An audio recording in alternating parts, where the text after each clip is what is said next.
It's Belinda. How does it look if you decline to let the interviewer contact your previous or current employer? So the question is, I guess the question is, how do you decline? Sometimes they may not ask you that. They may just reach out to the employer if they know somebody. So I've known people I know somebody who works at the company, and I'll kind of ask behind the scenes. Nothing official, just behind the scenes. Do you know this person?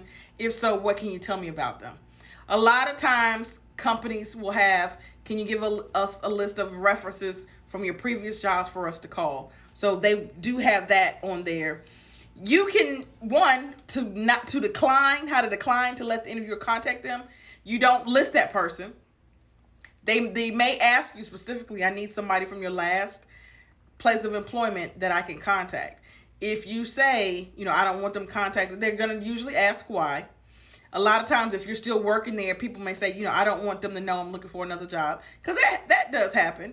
But they usually want some type of contact person. If you are declining people to call all your previous employers, that is a red flag. That is somebody that I would not bring on my organization, because if I can't call any of your previous employers, why? Why can't I speak with anybody?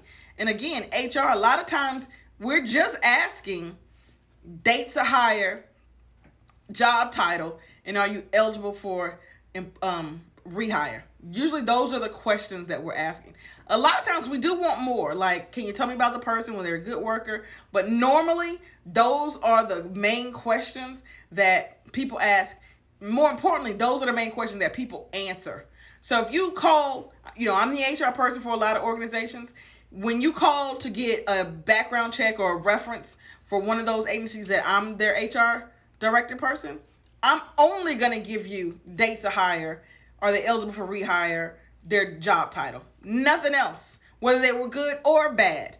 All you're going to get is that, because you don't want to, I don't want to give out any misinformation. Those things that I just said, eligible for rehire, job titles, and dates of employment, those are facts. That's not my opinion, whether I like the person or not. That's not the supervisor's opinion, whether they like the person or not. Those are just plain facts. So there's no gray in that. So that is what I give out. That is what many HR people give out, and that's all.